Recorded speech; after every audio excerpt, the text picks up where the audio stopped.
de Estados Unidos. Thank you, Mr. President. And thank you, Undersecretary General Lowcock, for your briefing and for the important work that OCHA and your partners are doing to support the Syrian people.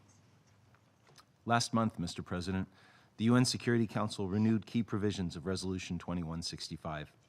A fundamental principle of these provisions was ensuring the safe, immediate, and sustained delivery of humanitarian aid to those in need in the most direct and efficient manner possible. This includes the approval and facilitation of aid deliveries from Damascus to the Rukban IDP camp. We're aware of reports that the Syrian regime has finally issued verbal approval for delivery of urgently needed humanitarian aid to Rukban, as Undersecretary General Lowcock reported.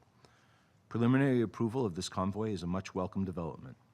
However, we must not lose sight of the fact that what is truly needed is unimpeded, sustained humanitarian access, both in Rukban and throughout Syria. A second convoy will permit aid workers from the UN and the Syrian Arab Red Crescent to deliver food, medicine, and winterization supplies, and this delivery will save lives. We call on Damascus to issue all outstanding written approvals and allow this convoy to move forward without any further delay. It's critical that this convoy include all the required assistance as determined by the UN.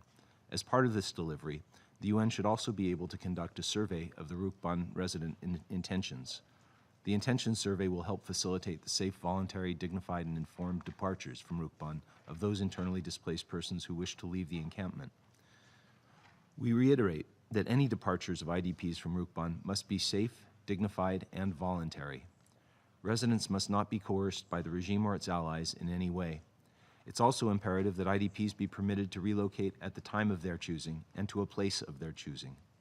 Mr. President, the Syrian regime's continued disregard of the Security Council's resolutions authorizing the delivery of humanitarian aid is a reminder that we must remain vigilant and that the Security Council must hold Damascus accountable. The United States remains committed to cooperating with both the UN and Russia to alleviate humanitarian concerns in Rukban and throughout Syria. Mr. President, the United States and the Global Coalition to Defeat ISIS have provided the necessary security assurances to allow this convoy to move forward, just as we did in advance of the November convoy. The United States is able to support this effort thanks to the coalition's liberation of over 99% of the territory once held by ISIS in Syria. And let me be clear, this doesn't mean the end of the campaign to defeat ISIS, nor does it lessen the United States' commitment to the enduring defeat of ISIS. We appreciate the contributions and continued commitment from our international partners in the global coalition. Stabilization assistance is critical to ensuring ISIS's lasting defeat. We also value and thank our partners who've worked with us on the ground and will continue to work with them on stabilization efforts in northeast Syria. There's much work that needs to be done to help those liberated from ISIS to recover and to prevent the return of ISIS. Mr. President, the United States continues to closely monitor humanitarian conditions in Idlib province. UN access to Idlib from Damascus remains virtually impossible. Cross-border humanitarian assistance is therefore an essential lifeline, and its delivery to the intended beneficiaries must be allowed and facilitated. To that end, it's important that the Council spare no effort to ensure the Turkish-Russian ceasefire agreement in Idlib holds. The United States' position on Idlib is clear. Any military escalation by the regime and its allies in Idlib would, as Undersecretary General Lowcock said, be catastrophic for the millions of people there and for the stability of Syria's neighbors.